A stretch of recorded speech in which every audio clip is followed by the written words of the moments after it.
നമസ്കാരം. ശ്രീ ആർ പ്രസന്നൻ നമ്മുടെ ഇന്ത്യയിലെ തന്നെ ഏറ്റവും മികച്ച ഡിഫൻസ് ജേർണലിസ്റ്റുകളിൽ ഒരാളാണ്.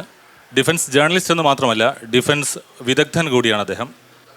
ഒട്ടേറെ സൈനിക മേധാവികളുമെല്ലാം തന്നെ പല തലങ്ങളിൽ ശ്രീ ആർ പ്രസന്നനുമായിട്ട് ഇൻട്രാക്ട് ചെയ്യുന്നുണ്ട്. അപ്പോൾ അദ്ദേഹത്തെ നമുക്ക് ഈ ഒരു ചർച്ചയ്ക്ക് വേണ്ടി, ഈ ചൂടുള്ള ചർച്ചയ്ക്ക് വേണ്ടി ഈ ഉച്ച സമയത്ത് തന്നെ അദ്ദേഹം ഇവിടെ എത്തിയതിന് നന്ദി. യുദ്ധം നമ്മളൊന്നും ആഗ്രഹിക്കുന്ന ഒരു സംഗതിയല്ല. ആരും യുദ്ധം ആഗ്രഹിക്കുന്നില്ല. യുദ്ധം കൊണ്ട് ഒരിക്കലും ഒരു ഗുണം അല്ലെങ്കിൽ ഒരു പോസിറ്റീവായ ഒരു റിസൾട്ട്, അത് യുദ്ധം പലപ്പോഴും ഒരു തരം പൊളിച്ചെടുക്കലാണ്. അതൊരു നിർമ്മിതി ആയിട്ട് ഒരിക്കലും സംഭവിക്കുന്നില്ല. പക്ഷേ യുദ്ധം എന്നുള്ളത് ഒരു അനിവാര്യമായ സംഗതി, അല്ലെങ്കിൽ നമുക്ക് അവസാനിപ്പിക്കാൻ കഴിയാത്ത ഒരു സംഗതിയായിട്ടും മാറിയിരിക്കുകയാണ്.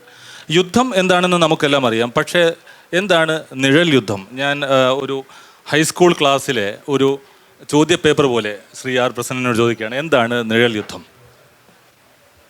വളരെ സന്തോഷം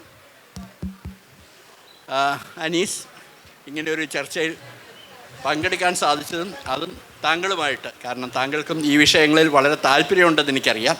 അത് കാരണം താങ്കളുമായിട്ട് ഇങ്ങനെ ഒരു ചർച്ചയിൽ പങ്കെടുക്കാൻ സാധിച്ചത് തന്നെ വളരെ സന്തോഷമുള്ളൊരു കാര്യമാണ്. യുദ്ധവും നിഴൽ യുദ്ധവും, അപ്പോൾ നന്നായിരിക്കുന്നു ചോദ്യം, വിഷയവും. അപ്പോൾ ഈ നിഴൽ യുദ്ധം എന്ന് പറയുന്നതിന് മുമ്പ് യുദ്ധം തന്നെ പല കാറ്റഗറി ഉണ്ട്. അതിൽ നിഴൽ യുദ്ധം എന്ന് പറയുമ്പോൾ അത് പലതരം വരാൻ സാധ്യതയുണ്ട്. അതായത് പൊതുവേ നമ്മൾ യുദ്ധം എന്ന് പറഞ്ഞാൽ കൺവെൻഷണൽ വാർ എന്നാണ് ഇംഗ്ലീഷിൽ പറയുക. അതിനെയാണ് ഉദ്ദേശിക്കാറ്. അതായത് ഫീൽഡ് ആർമികൾ, അതായത് ആർട്ടിലറി, പീരങ്കിപ്പട, ടാങ്ക് പട, കാലാൾപ്പട, വ്യോമസേന, അതുപോലെ തന്നെ നാവികസേന, ഇവരെല്ലാം ഇൻവോൾവ് ആയിട്ടുള്ള രണ്ട് രാജ്യങ്ങൾ തമ്മിലുള്ള യുദ്ധത്തിനെയാണ് പൊതുവെ കൺവെൻഷണൽ വാർ എന്ന് പറയുന്നത്. പിന്നെ ഒന്ന് ന്യൂക്ലിയർ വാർ. അത് ഇന്നുവരെ സംഭവിച്ചിട്ടില്ല. എങ്കിലും സെക്കൻഡ് വേൾഡ് വാറിൻ്റെ അവസാനം ആറ്റം ബോംബ് ഉപയോഗിച്ചതിൽ നിന്ന് അതിനെ ഒരു എലിമെൻറ്റ് ഓഫ് ന്യൂക്ലിയർ അതിലുണ്ടായിരുന്നു. പക്ഷേ ആ യുദ്ധം ബാക്കി പൂർണ്ണമായും കൺവെൻഷണൽ വാറായിരുന്നു. ഇങ്ങനെ രണ്ടെണ്ണമാണ് പരമ്പരാഗതമായിട്ടുണ്ടായിരുന്നത്. പിന്നെ അത് കൂടാതെയാണ് ഈ പ്രോക്സി വാർ. അതായത് അത് സൈന്യങ്ങൾ നേരിട്ട്, അതായത് കൺട്രി എയുടെയോ കൺട്രി ബിയുടെയോ സൈന്യങ്ങൾ തമ്മിൽ മത്സരിക്കുന്നതിന് പകരം, യുദ്ധം ചെയ്യുന്നതിന് പകരം കൺട്രി എ കൺട്രി സിയെ ഉപയോഗിച്ചും കൺട്രി ബി കൺട്രി ഡിയെ ഉപയോഗിച്ചും, അതായത് എയും ബിയും തമ്മിൽ യുദ്ധം ചെയ്യുന്നതിന് പകരം അവർ സിയെയും ഡിയെയും കൊണ്ട് യുദ്ധം ചെയ്യിപ്പിക്കുക. അങ്ങനെയായിരുന്നു ഈ ശീതയുദ്ധക്കാലത്ത്. അത് മറ്റൊരു കാറ്റഗറിയാണ് ശീതയുദ്ധം. ഈ ശീതയുദ്ധക്കാലത്ത് നമ്മൾ കണ്ടിട്ടുള്ള ഹോട്ട് വാർസ് മിക്കതും, അതായത് മിഡിൽ ഈസ്റ്റിലും മറ്റും ഉണ്ടായിരുന്ന അറബ് ഇസ്രായേലി യുദ്ധങ്ങൾ, ഒരു പരിധിവരെ ഇന്ത്യ പാകിസ്ഥാൻ യുദ്ധം അങ്ങനെയാണെന്ന് 71 എന്ന് പറയപ്പെടുന്നു. അതായത് അതായത് ശരിയായ ശത്രുക്കൾ അന്നത്തെ കാലത്ത്, അതായത് ശീതയുദ്ധകാലത്ത് സോവിയറ്റ് യൂണിയനും അമേരിക്കയുമായിരുന്നു. പക്ഷേ അവർ നേരിട്ട് പൊരുതുന്നതിന് പകരം കൊറിയയിലും വിയറ്റ്നാമിലും, അത് രണ്ടുമായിരുന്നു അതിൻ്റെ ക്ലാസിക് എക്സാമ്പിൾസ് ആയിട്ട് പറയുന്നത്. പിന്നെ അതുപോലെ തന്നെ പശ്ചിമേഷ്യയിലും ഇതിൽ അവരുടെ ആയുധങ്ങൾ നൽകുന്നുണ്ട് അവർക്ക്, വിലയ്ക്കായിട്ടും ഗ്രാൻഡായിട്ടും അല്ലാതെ. അതിനെയാണ് പ്രോക്സി യുദ്ധം എന്ന് പറയുന്നത് സാധാരണ രീതിയിൽ ഉദ്ദേശിക്കുന്നത്. ഇനി ഇത് കൂടാതെ സബ് കൺവെൻഷണൽ വാർ എന്നൊന്നുണ്ട്. അതായത് ഞാൻ നേരത്തെ കൺവെൻഷണൽ വാറിൻ്റെ കാര്യം പറഞ്ഞു. സബ് കൺവെൻഷണൽ വാർ എന്ന് പറഞ്ഞ മറ്റൊരു കാറ്റഗറി. അത് നാം ഏറ്റവും കൂടുതൽ അനുഭവിച്ചു വന്നുകൊണ്ടിരുന്നത് അതാണ്. പ്രധാനമായിട്ടും നമ്മൾ കശ്മീരിൽ നമ്മളത് നേരിട്ടുകൊണ്ടിരിക്കുകയാണ്. അതായത് പാകിസ്ഥാൻ്റെ സൈന്യം നേരിട്ട് വരുന്നില്ല, പക്ഷേ ശത്രു സൈന്യം അവരുടെ ആയുധങ്ങൾ, അത് ചെറിയ ആയുധങ്ങൾ ഉപയോഗിച്ച് സൈനികേതരമായിട്ടുള്ള ഒരു പോരാട്ടം നമ്മുടെ സൈന്യത്തിനെതിരെ നടത്തുന്നു. അതായത് നമ്മൾക്ക് സൈന്യത്തെ ഉപയോഗിക്കേണ്ടി വരുന്നു, അല്ലെങ്കിൽ പോലീസിനെ കൊണ്ട് നേരിടേണ്ട ഒരു സിറ്റുവേഷനാണ് എന്ന് പറയാം. അതായത് ഇൻറ്റേർണൽ ആകുമ്പോൾ ലോ ആൻഡ് ഓർഡർ അല്ലേ. പക്ഷേ അത് പോരാതെ വരികയും അതിൽ കൂടുതൽ ഫയർ പവർ നമ്മുടെ സൈന്യങ്ങൾക്ക് അല്ലെങ്കിൽ നമ്മുടെ സ്റ്റേറ്റിന് ഉപയോഗിക്കേണ്ടി വരുമ്പോൾ സൈന്യത്തെ നമുക്ക് ഡിപ്ലോയ് ചെയ്യേണ്ടി വരുന്നു. അതാണ് ഈ സബ് കൺവെൻഷണൽ വാർ എന്ന് പറയുന്നത്. അതിനെ ലോ ഇൻറ്റൻസിറ്റി കോൺഫ്ലിക്റ്റ് എന്നും പറയാറുണ്ട്.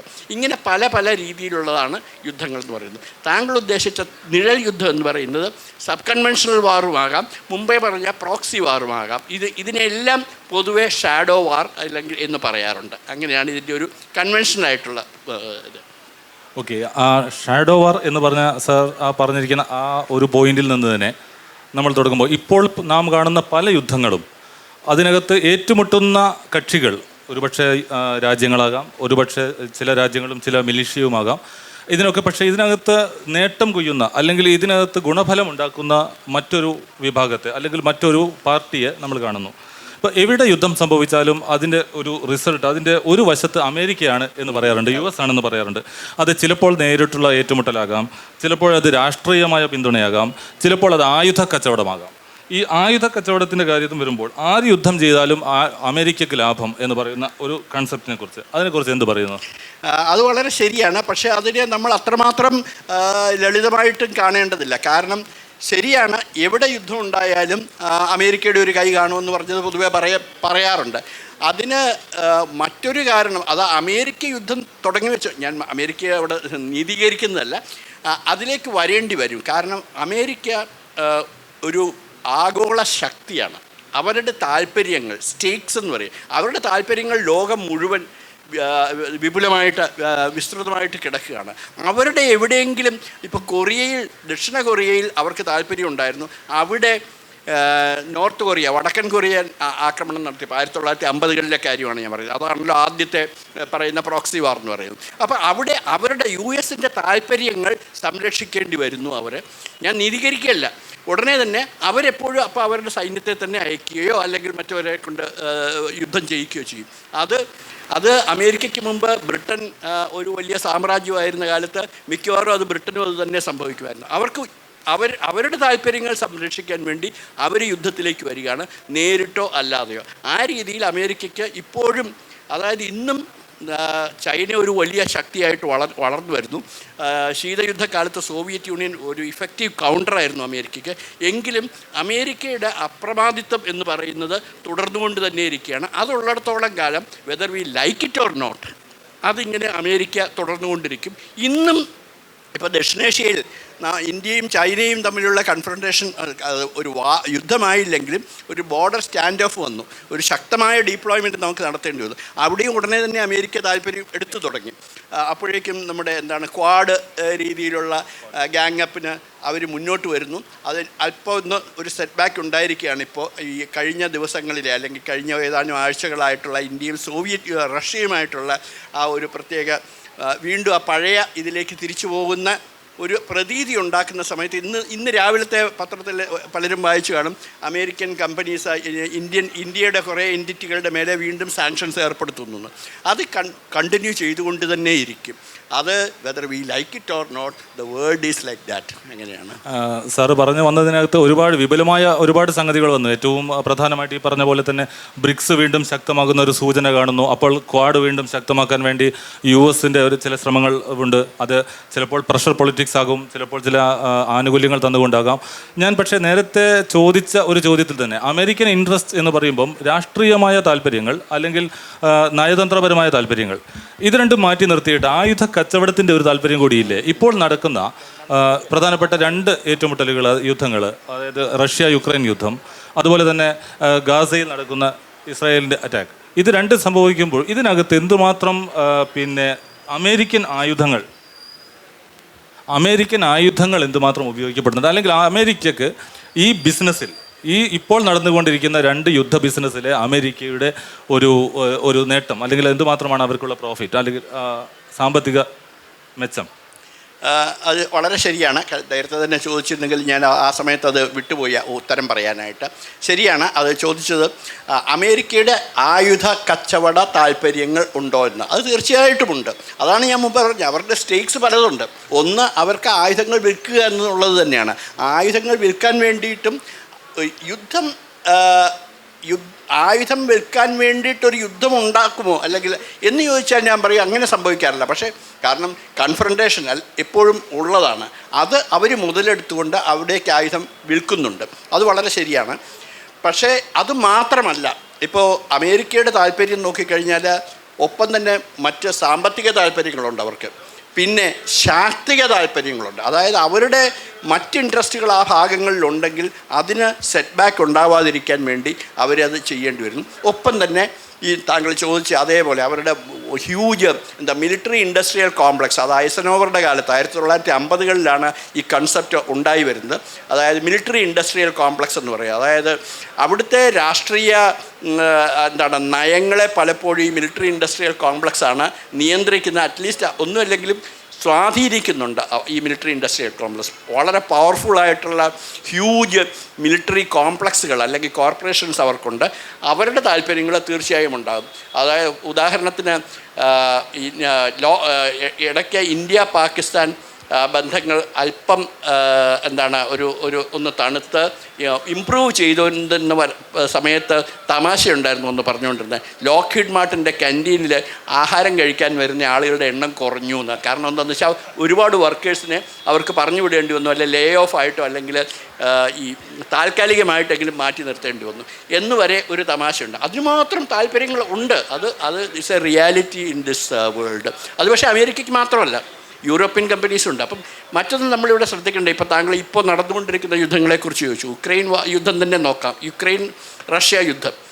ഇതിൽ യുക്രൈൻ ഈ യുദ്ധം മുന്നോട്ട് പോകണമെന്ന് താല്പര്യമുള്ളത് അമേരിക്കൻ കമ്പനീസ് തീർച്ചയായും ഉണ്ട്. ഒപ്പം യൂറോപ്യൻ കമ്പനീസും ഉണ്ട്. അത് വളരെ ശ്രദ്ധിക്കേണ്ട ഒന്നാണ്. കാരണം അടുത്ത കുറേ കാലങ്ങളായിട്ട് യൂറോപ്പ് അവരുടെ ആ യൂറോപ്യൻ യൂണിയനൊക്കെ കൺസോളിഡേറ്റ് ചെയ്യുകയും ഒരുവിധം അവരുടെ അതിന് മുമ്പുണ്ടായിട്ടുള്ള എത്നിക് സ്ട്രഗിൾസൊക്കെ കുറയുകയും 90-കൾക്ക് ശേഷം ഉണ്ടായിരുന്ന രാജ്യങ്ങൾ വിഭജിച്ചു പോവുക, യുഗസ്ലാവിയ മുറിഞ്ഞു പോവുക, ഇതെല്ലാം മാറിക്കഴിഞ്ഞൊന്ന് സ്റ്റെബിലൈസ് ചെയ്ത് വന്നതോടുകൂടി അവർക്ക് അതോടൊപ്പം തന്നെ സോവിയറ്റ് യൂണിയനിൽ നിന്നുള്ള ഭീഷണി ഇല്ലാതെ വരികയും ചെയ്തതോടുകൂടി അവരുടെ ഗവൺമെൻറ്റുകൾ അവരുടെ മിലിറ്ററി സ്പെൻഡിങ് അല്ലെങ്കിൽ ഡിഫൻസ് സ്പെൻഡിങ് കുറച്ച് തുടങ്ങി യൂറോപ്യൻ കമ്പനികൾ.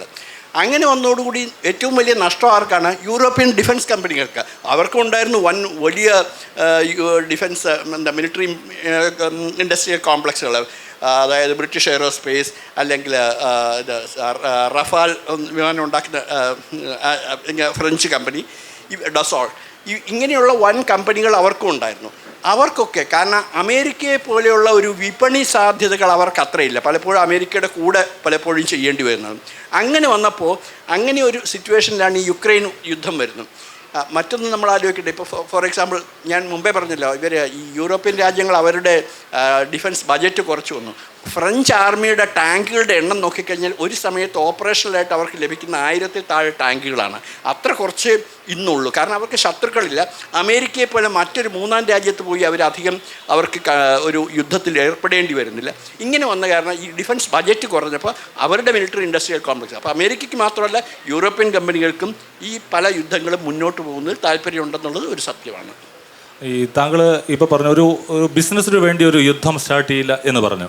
അതുപോലെ നമ്മൾ ഇപ്പം ശ്രീ ആർ പ്രസന്നൻ 30 വർഷത്തോളമായി ഡിഫൻസ് കാര്യങ്ങൾ കൈകാര്യം ചെയ്തുകൊണ്ടിരിക്കുകയാണ്. അപ്പം താങ്കളുടെ ഒരു കാലയളവിൽ മിക്കവാറും ഒരു ഇന്ത്യയുടെ കര, നാവിക, വ്യോമ, സേനാ മേധാവികളായിട്ടൊരു 30 പേരെങ്കിലും വന്നു പോയിട്ടുണ്ടാകും. എല്ലാവരുമായിട്ടും ഇൻ്ററാക്ഷൻസ് എന്തായാലും ഉണ്ട്. ചില ആളുകളുമായിട്ട് വളരെ അടുത്ത ബന്ധമുണ്ട്. ഇൻഫോർമലായിട്ട് പല കാര്യങ്ങളും, രഹസ്യങ്ങൾ പോലും ഒരുപക്ഷെ ഷെയർ ചെയ്യപ്പെട്ടിട്ടുണ്ടാകും. ഒരു സൈനിക മേധാവി അദ്ദേഹത്തിൻ്റെ കാലത്ത് ഒരു വാർ ആഗ്രഹിക്കുന്നുണ്ടാകുമോ? നമ്മുടെ ഒരു പൊതുവായ ഒരു സംശയമാണ്. ഒരു സൈന്യം എപ്പോഴും വാർ ആഗ്രഹിക്കുന്നുണ്ടോ അല്ലെങ്കിൽ വാർ വേണ്ടെന്നാണോ ആഗ്രഹിക്കുന്നത്? എന്തായിരിക്കും അവരുടെ ഒരു മനസ്സിലിരിപ്പ്? എനിക്ക് വളരെ ഇഷ്ടപ്പെട്ട ഒരു ചോദ്യമാണ്. അതിനെനിക്ക് വളരെ ഇഷ്ടപ്പെട്ട ഒരു ആൻസറും എനിക്ക് നൽകാൻ സാധിക്കും എന്നുള്ളതുകൊണ്ട് പ്രത്യേകിച്ച് ഇതേ ചോദ്യം നമ്മുടെ മലയാളികൾക്കും, അതായത് അത് എന്നോട് പറഞ്ഞതൊരു മലയാളിയായ, ഒരുപക്ഷെ ചീഫ് കഴിഞ്ഞാൽ ഏറ്റവും ഉയർന്ന സ്ഥാനമുണ്ട്, വൈസ് ചീഫ് അല്ല ഡെപ്യൂട്ടി ചീഫ് ഓഫ് ആർമി സ്റ്റാഫും വളരെ വളരെ പ്രസിദ്ധനായ, അതായത് സൈനിക തലത്തിൽ തന്നെ വളരെയധികം ഒരു വിശിഷ്ടമായിട്ടുള്ള സേവനങ്ങൾ നടത്തിയ ലഫ്റ്റനൻറ്റ് ജനറൽ സതീഷ് നമ്പ്യാർ.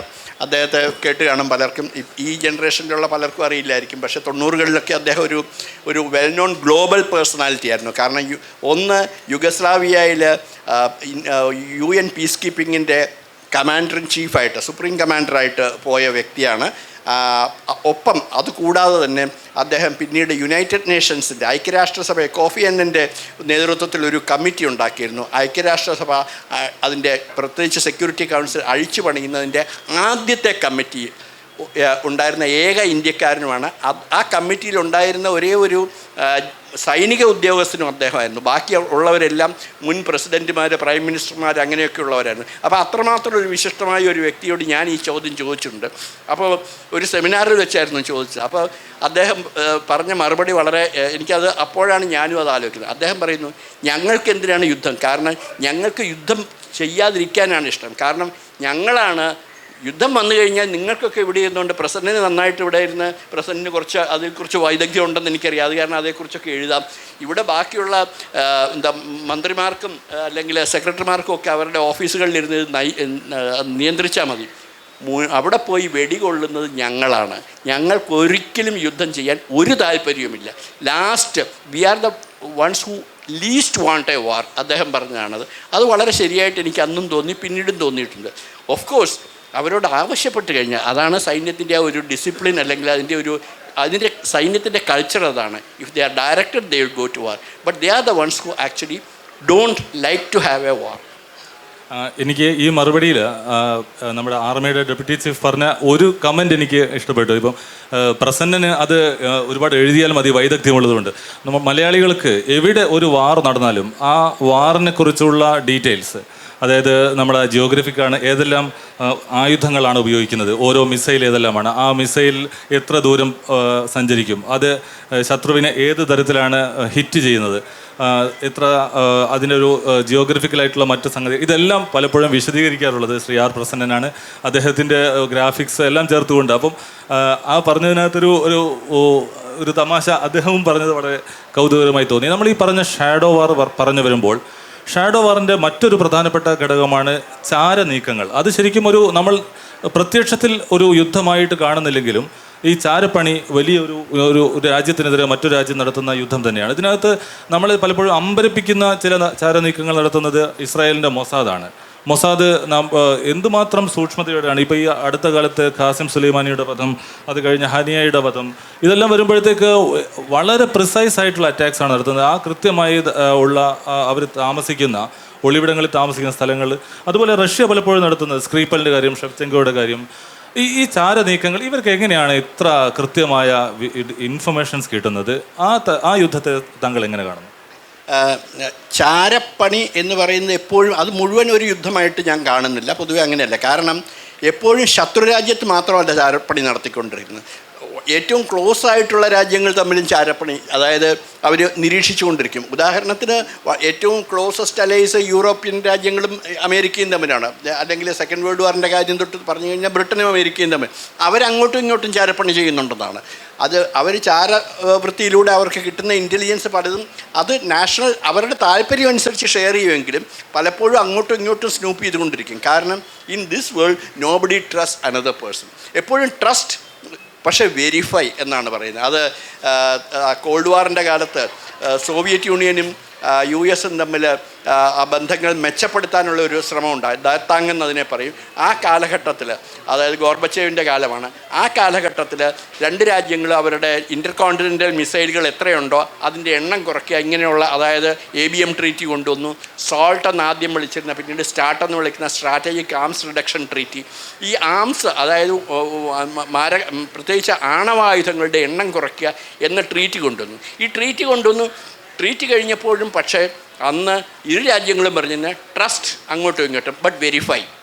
ഈ വെരിഫൈ ചെയ്യാതിരിക്കരുത്. നിങ്ങളൊരു എഗ്രിമെൻ്റ് ഉണ്ടാക്കി എന്ന് പറഞ്ഞുകൊണ്ട് ഉടനെ തന്നെ അപ്പോഴേ ചാരപ്പണിയൊക്കെ നിർത്തി രണ്ടുപേരും കൂടെ ഒരുമിച്ച് ഒരു ഷാമ്പയിനും കുടിച്ച് തിരിച്ചു പോവുകയല്ല. വീണ്ടും അത് കണ്ടിന്യൂ ചെയ്തുകൊണ്ടിരിക്കും. പക്ഷേ അതിൻ്റെ ഹോസ്റ്റിലിറ്റി കുറവായിരിക്കും. ഒരു എലിമെൻറ്റ് ഓഫ് ട്രസ്റ്റ് അതിൽ ഉണ്ടായിക്കൊണ്ടിരിക്കും. ഇപ്പോൾ താങ്കൾ ചോദിച്ച മാതിരിയുള്ള മൊസാദിൻ്റെ കാര്യത്തിൽ മറ്റൊരു വ്യത്യാസമുണ്ട്. അവരുടെ കാര്യത്തിൽ it's A security state. Israel എന്ന് പറയുന്നത് സെക്യൂരിറ്റി ഒബ്സസ്ഡ് ആയിട്ടുള്ളൊരു സ്റ്റേറ്റാണ്. കാരണം ശരിയോ തെറ്റോ നല്ലതോ ചീത്തയോ എന്തായാലും ശരി തന്നെ ഇസ്രായേലിന് എപ്പോഴും ചുറ്റുമുള്ളവരെ മുഴുവൻ ഹോസ്റ്റൈലായിട്ട് കാണുന്ന ഒരു സംശയദൃഷ്ടിയോടുകൂടി നോക്കുന്ന ഒരു രാജ്യമാണ്. അതുകൊണ്ടാണ് അവിടെ ഇപ്പോഴും സമാധാനം വരാതിരുന്നത്. അതിന് ഇസ്രായേലിൻ്റെ ഈ സംശയദൃഷ്ടി വലിയൊരു പ്രശ്നം തന്നെയാണ്. അപ്പം ഇസ്രായേൽ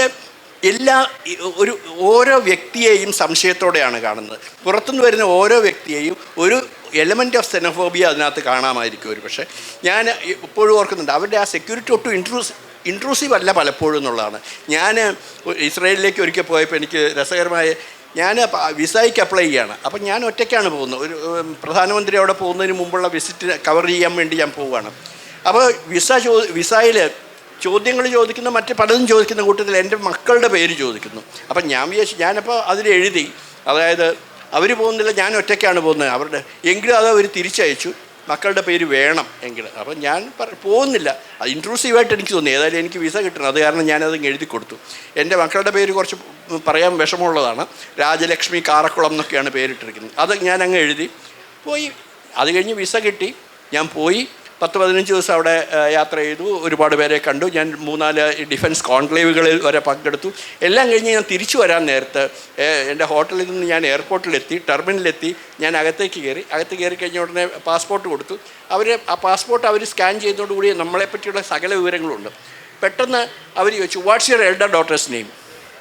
അപ്പം അത് അറിയാനാണ് ഞാൻ അതായത് ആൾമാറാട്ടം നടത്തി വരുന്നതാണോ എന്ന് അറിയാൻ വേണ്ടി. അപ്പം ഞാനൊരു തമാശയായിട്ട് പറഞ്ഞു, if you can pronounce it correctly then let me go till the end, don't stop me anywhere else എന്ന് പറഞ്ഞു. അപ്പം ഞാൻ പറഞ്ഞു രാജലക്ഷ്മി കാറക്കുളം എന്ന് പറയാമോ എന്ന് ചോദിച്ചു. അദ്ദേഹം പറഞ്ഞു യു മേ ഗോ പ്ലീസ് എന്ന് പറഞ്ഞു. അപ്പം അതാണ് ഇസ്രയേലിൻ്റെ security. Everybody is being watched. Even their own prime minister is being watched. The Mossad is a state by itself. അത് ഓഫ് കോഴ്സ് അതിൻ്റെ മേലെ പൊളിറ്റിക്കൽ കൺട്രോളുണ്ട്. ചില വളരെ ചെറിയ കാര്യങ്ങളിലൊഴികെ അവരുടെ പ്രൈം മിനിസ്റ്റർക്കോ പ്രസിഡൻറ്റിനോ പോലും ഒന്നും ഇടപെടാൻ പറ്റില്ല. It's an establishment by itself, അങ്ങനെയാണ് പറയുന്നത്. ഒരു കാലത്ത് FBI അമേരിക്കയുടെ ഫെഡറൽ ബ്യൂറോ ഓഫ് ഇൻവെസ്റ്റിഗേഷനും അങ്ങനെ ആയിരുന്നു എന്ന് പറയുന്നു. മറ്റേ ഹെർബർട്ട് ഹൂവർ അമേരിക്കൻ ഈ FBI ചീഫായിരുന്ന കാലത്ത്, അദ്ദേഹം ഏതാണ്ട് 18-30 കൊല്ലം FBI ചീഫായിരുന്നു. അന്ന് ഇതേ ഒരു ആറ്റിറ്റ്യൂഡായിരുന്നു അമേരിക്ക. FBI ഞാൻ ചോദിക്കാൻ വരികയായിരുന്നു, പക്ഷേ ഞാൻ നമ്മുടെ സമയം കുറയുന്നത് കൊണ്ട് ഞാൻ മറ്റൊരു ഷാഡോ വാറിനെ കുറിച്ച് പറയുമ്പോൾ നമ്മുടെ മനസ്സിലേക്ക് പുതുതായിട്ട് വരുന്ന ഒരു യുദ്ധതലമാണ് സ്പേസ് വാർ. അത് സ്പേസ് വാർ എന്നുള്ളത് ഏത് തലം വരെ പോകാം? അത് രാജ്യങ്ങൾ തമ്മിലുള്ള യുദ്ധത്തിൻ്റെ ഗതി മാറ്റുമോ? പലപ്പോഴും ഇപ്പം US തന്നെ ട്രംപ് കഴിഞ്ഞ അദ്ദേഹത്തിൻ്റെ ടേമിൻ്റെ സമയത്ത് ഒരു സ്പേസ് ഒരു ആർമി കൊണ്ടുവരാൻ ശ്രമിച്ചു അവിടെ. ഇത് സ്പേസ് വാർ എങ്ങനെയാണ് അതിന്? സ്പേസ് വാർ ഇപ്പോൾ അതിനെ ഇന്നുള്ള സൈനിക ഏതൊക്കെ തലങ്ങളിലാണോ ഇന്ന് സൈനികമായിട്ട് രാജ്യങ്ങൾ തയ്യാറെടുക്കുന്നത്, അതൊരു പുതിയ തലമായിട്ട് മാത്രം കണ്ടാൽ മതി എന്നാണ് ഞാൻ പറയുന്നത്. അത് ആദ്യകാലത്ത് വെറും ഇൻഫൻട്രി മാത്രമേ ഉണ്ടായിരുന്നുള്ളൂ, അതായത് കാലാൾപ്പട. അവരുടെ പല ആയുധങ്ങളുണ്ടായിരുന്നു. ആദ്യം അമ്പുമില്ലും ഉണ്ടായിരുന്നു, പിന്നെ വാള ഇങ്ങനെ ഉപയോഗിച്ച് വന്ന് കാലാൾപ്പട അത് കണ്ടു. പിന്നെ കുതിരപ്പട ഉണ്ടായിരുന്നു. അതിനുശേഷം മെക്കനൈസേഷൻ വന്നതോടുകൂടി ആദ്യം ആർട്ടിലറി വന്നു. പിന്നീട് ടാങ്കുകൾ, അതായത് പഴയ കാവലറിക്ക് പകരം ആർമർ എന്ന് പറയുന്നത്, അതായത് ടാങ്ക് വ്യൂഹങ്ങളെത്തി. ഒപ്പം തന്നെ എയർഫോഴ്സ് എത്തി. അതിനു മുൻപ് തന്നെ നാവികസേന എത്തി. അങ്ങനെ 3 തലങ്ങളിലായി ഈ പോരാട്ടം എന്ന് പറയുന്നത്. അതിനുശേഷം സ്പേസ് വാർ ആരംഭിച്ചു. അപ്പോൾ ഒപ്പം തന്നെ സൈബറും വന്നു. സൈബർ സെക്യൂരിറ്റിയും കൂടെ വലിയ കാര്യം. ഇന്ന് ഉദാഹരണത്തിന് കഴിഞ്ഞ ഇറാഖുമായിട്ടുള്ള കോൺഫ്രണ്ടേഷൻ, US-ൻ്റെ ഇറാഖ് സദാം ഹുസൈനെതിരെയുള്ള ആ യുദ്ധം ആലോചിക്കുക. ആദ്യത്തെ കുവൈറ്റ് വാറല്ല ഞാൻ പറയുന്നത്, രണ്ടാമത്തെ US ഇറാഖ് യുദ്ധത്തിൽ ആദ്യത്തെ അവർ അറ്റാക്ക് എന്താ നടത്തിയത്? ഇറാഖിൻ്റെ ബാങ്കിങ് സിസ്റ്റം തകർക്കുക എന്നുള്ളതായിരുന്നു. ആദ്യത്തെ അറ്റാക്ക് അതായിരുന്നു. അത് പലരും ശ്രദ്ധിച്ചില്ല. പക്ഷേ അത് ചെയ്യാൻ വേണ്ടി ഒരു അറ്റംപ്റ്റ് നടത്തിയതും പെട്ടെന്ന് അവർ നിർത്തിവെച്ചു. അതുകൊണ്ടാണ് നമ്മളാരും പലപ്പോഴും അറിയാതെ പോയത്. കാരണം പെട്ടെന്ന് യൂറോപ്യൻ രാജ്യങ്ങൾ അറിയിച്ചു അവരുടെ ബാങ്കിങ് സിസ്റ്റം ഇതുമായിട്ട് ലിങ്ക്ഡ് ആയിരുന്നു. അപ്പം ഇറാഖി ബാങ്കിങ് സിസ്റ്റം തകർന്നു കഴിഞ്ഞാൽ ഒപ്പം യൂറോപ്യൻ ബാങ്കിങ് മേഖലയ്ക്കും വലിയ ക്രൈസിസ് ഉണ്ടാകും എന്ന് കണ്ടതുകൊണ്ട് മാത്രം അവർ നിർത്തുകയാണ് ചെയ്തത്. അതിനുശേഷം യൂറോപ്യൻ ബാങ്കിങ് അവരുടേതായിട്ടുള്ള സെക്യൂരിറ്റി മെഷേഴ്സ് എടുക്കാൻ. അതുപോലെ അടുത്ത തലമായിട്ടാണ് ഞാൻ ഈ സ്പേസ് വാറിനെ കാണുന്നത്. ഇൻഫാക്റ്റ് സൈബർ വാറാണ് ഇപ്പോൾ കൂടുതൽ മുന്നോട്ട് പോയിക്കൊണ്ടിരിക്കുന്നത് സ്പേസ് വാറിനേക്കാൾ. അതിന് 2 കാരണങ്ങളുണ്ട്. ഒന്ന്, സ്പേസ് വാറിന് ഇൻവെസ്റ്റ്മെൻറ്റ് വളരെയധികം വേണ്ടി വരുന്നു. അതായത് നിങ്ങൾക്ക് ഹാർഡ്വെയറിൽ ഒരുപാട് ചിലവാക്കേണ്ടി വരുന്നു. നിങ്ങൾക്ക് സ്പേസ് വെഹിക്കിൾസ് വേണം, റോക്കറ്റുകൾ വേണം, ഇങ്ങനെ പലതും വേണ്ടി വരുന്നു. അതേസമയം സൈബർ വാർ വളരെ ചീപ്പറാണ്. അതിലുള്ള ഇൻവെസ്റ്റ്മെൻറ്റ്സ്, ഹാർഡ്വെയറിൻ്റെ ചിലവ് അധികം വരുന്നില്ല. അപ്പോൾ സൈബർ വാറിനെയാണ് ഞാൻ കൂടുതലായിട്ട് അടുത്ത മുന്നോട്ടുള്ള ഒരു ഇതായിട്ട് കാണുന്നത്. ഓക്കെ, നമുക്ക് ചില ചോദ്യങ്ങൾ ചുരുക്കേണ്ടി വന്നിരിക്കുകയാണ്. ഒരു ഒബ്സർവേഷനുണ്ട് പൊതുവെ, അതായത് US-ൻ്റെ ഈ ഒരു യുദ്ധക്കൊതി പറയുമ്പോഴും ഡൊണാൾഡ് ട്രംപ് പുതിയ ഒരു യുദ്ധം തുടങ്ങാത്ത, അദ്ദേഹം 2017 മുതൽ 2021 വരെയുള്ള അദ്ദേഹത്തിൻ്റെ ടേമിൽ US പുതുതായിട്ടൊരു യുദ്ധം തുടങ്ങിയിട്ടില്ല. അപ്പം ഒരു പുതിയ യുദ്ധം തുടങ്ങാത്ത ഒരു US പ്രസിഡന്റ് ആയിരുന്നു ട്രംപ് എന്നൊരു ഒബ്സർവേഷൻ ഉണ്ട്. അതിനെക്കുറിച്ച് താങ്കളുടെ ഒരു കമന്റ്? അത് ഡൊണാൾഡ് ട്രംപ് പറയുന്നത് കാരണം ആദ്യം അതിൻ്റെ ഒരു 95% വിശ്വസിക്കാതിരിക്കാനാണ് നമ്മുടെയൊക്കെ ടെൻഡൻസി. എങ്കിലും അതിനകത്തൊരു എലിമെൻറ്റ് ഓഫ് സത്യമുണ്ട്. കാരണം ആരും മുഴുവൻ കള്ളം പറയാറില്ല. എല്ലാ സത്യത്തിൻ്റെ പിന്നിലും ഒരു ചെറിയൊരു കണികയുണ്ട്. അദ്ദേഹത്തിൻ്റെ കാലത്ത് യുദ്ധം തുടങ്ങിയില്ല എന്നുള്ളത് സത്യം തന്നെയാണ്. ഞാൻ പക്ഷേ അതിന് വേറൊരു കൗണ്ടറും കൂടെ കാണുന്നുണ്ട്. മറ്റൊന്ന്, ഈ ഡൊണാൾഡ് ട്രംപിനെ അങ്ങനെ പറയുന്നതിന് പകരം ഞാൻ മിഡിൽ ഈസ്റ്റിൽ ഏറ്റവും സീരിയസ് ആയിട്ട് ഒരു ഓപ്പൺ ആയിട്ടൊരു ഒരു പീസ് ഡീൽ അല്ലെങ്കിൽ ഒരു സമാധാന ശ്രമം നടത്തിയ ആളും കൂടെയാണ്. അബ്രഹാം അക്കോർഡ്സ് ഡൊണാൾഡ് ട്രംപാണ് അതിൻ്റെ പിന്നിലുണ്ടായിരുന്നതെന്ന് ഓർക്കണം. അപ്പം നമ്മൾ വളരെ ഈ വിഷണറി ആയിട്ട് കാണുന്ന പലരേക്കാൾ ചിലപ്പോൾ ചില കാര്യങ്ങളിൽ അതിന് ഇപ്പോൾ പൊളിറ്റിക്കൽ കോണ്ടെക്സ്റ്റ് ഒന്നും കാണരുത്, പലപ്പോഴും തെമ്മാടികളാണ് ചരിത്രം മാറ്റി എഴുതുന്നത്. നമ്മൾ അതായത് അവർക്ക് മറ്റൊന്നും നോക്കാനില്ല. അവർ ചെയ്യുന്നത് ചിലപ്പോൾ ശരിയായി വരാറുണ്ട്. അവരുടെ ഉദ്ദേശം നല്ലതാണെന്നല്ല പറയുന്നത്. പക്ഷേ തെമ്മാടികൾക്ക് ആ ഒരു ഇതുണ്ട്, ഒരു റോഗുകൾക്ക്. അതിന് ഏറ്റവും നല്ല എക്സാമ്പിൾ ഹിസ്റ്ററിയിൽ നിന്ന് എടുത്തു കഴിഞ്ഞാൽ നമ്മുടെ 1757 പ്ലാസി യുദ്ധം എല്ലാവർക്കും അറിയാവുന്നതാണ്. സിറാജ് ഉദ്ദൗളക്കെതിരെ അല്ലെങ്കിൽ ബംഗാൾ നവാബിനെതിരെ ഈസ്റ്റ് ഇന്ത്യ കമ്പനി നടത്തിയ ആ ഒരു അറ്റംപ്റ്റ്. അപ്പോൾ അതിൽ നോക്കുക, അന്ന് ക്ലൈവാണ് അതിൻ്റെ ഹീറോ ആയിട്ട്, അല്ലെങ്കിൽ അവരുടെ നമുക്കൊരു വില്ലനാണെങ്കിലും ബ്രിട്ടന് ഹീറോ ആണ്. പക്ഷേ വേറൊന്ന് ആലോചിക്കേണ്ടത്, അദ്ദേഹത്തിനൊപ്പം അഡ്മിറൽ വാട്സൺ റാങ്ക് തന്നെ വളരെ ഉയർന്ന ഒരു മനുഷ്യൻ അതാണ്. അഡ്മിറൽ വാട്സണെയും ക്ലൈവിനെയും കൂടിയാണ് അയച്ചത് മദ്രാസിൽ നിന്ന് ബംഗാൾ അല്ലെ കൽക്കട്ട തിരിച്ചു പിടിക്കാൻ. വാട്സൺ ഒരു ജെന്റിൽമാൻ ആയിരുന്നു. അപ്പോൾ അദ്ദേഹം ഈ അവിടുത്തെ ബംഗാളിലെ ഈ നവാബിനെതിരെയുള്ള ആ കൂട്ടത്തിലെ ഗ്യാങ്ങിനകത്തെ പലരെയും ക്ലൈവ് വിലയ്ക്ക് വാങ്ങുകയാണ് കാശ് കൊടുത്ത്. വാട്സൺ ഇതിലൊന്നും പോവില്ല. Is A gentleman, perfect. ഈ ഇന്ന് നമ്മൾ പലപ്പോഴും പറയുന്ന ഇംഗ്ലീഷ് ജെന്റിൽമാൻ്റെ രീതിയിലുള്ള ഒരു മനുഷ്യനാണ്. അദ്ദേഹം ഇതിനൊന്നും പോയില്ല. ക്ലൈവിനോട് പറഞ്ഞു എന്നെക്കൊണ്ട് ഇതൊന്നും സാധിക്കില്ല എന്ന് പറഞ്ഞു. ക്ലൈവ് എന്ത് ചെയ്തു, ഈ വാട്സൺ അറിയാതെ അതിൽ റായ ദുർലഭമായിട്ടാണെന്ന് തോന്നുന്നു ഇത് കരാറുണ്ടാക്കി, 2 എണ്ണം ഉണ്ടാക്കി. ഒന്ന് വാട്സനെ കാണിക്കാനും ഒന്ന് സ്വന്തം ആവശ്യത്തിനുമായിട്ട്. എന്നിട്ട് ഇതുണ്ടാക്കിയിട്ട് വാട്സണെയും പറ്റിച്ചു, ഇന്ത്യക്കാരെയും പറ്റിച്ചു, എല്ലാവരെയും പറ്റിച്ചിട്ട്. പക്ഷേ ഒന്ന് നോക്കുക, ക്ലൈവ് ചേഞ്ച് ഹിസ്റ്ററി. ഇത്രയേ ഉള്ളൂ. നമുക്ക് നല്ലതല്ല, പക്ഷേ ഞാൻ പറയുന്നത് അവരുടെ പെർസ്പെക്റ്റീവിൽ Clive is a great hero. അതാണ് പറയുന്നത്. തെമ്മാടികൾക്കാണ് പലപ്പോഴും ചരിത്രം മാറ്റി എഴുതാൻ സാധിക്കാറുള്ളത് എന്ന് പറഞ്ഞ് തെമ്മാടികൾ വേണം എപ്പോഴും നല്ല പറഞ്ഞു വരുന്നത്. നമുക്ക് സദസ്സിൽ നിന്നുള്ളൊരു ചോദ്യങ്ങൾക്ക് വേണ്ടിയുള്ള 1-2 മിനിറ്റ് കൂടിയേ കാണുന്നുള്ളൂ. ഇവിടെ ഒരു സ്റ്റോപ്പ് വാച്ച് ഉണ്ട്. ഒരു ചോദ്യത്തിനുള്ള അവസരമുണ്ട്. ആ മൈക്ക് അദ്ദേഹത്തിനാണ്. അതെ,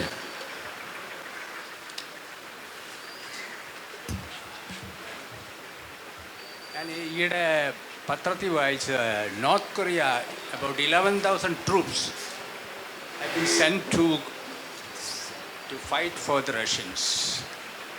North Korea has sent whether they have really reached Russia or entered the battlefield, I do not know.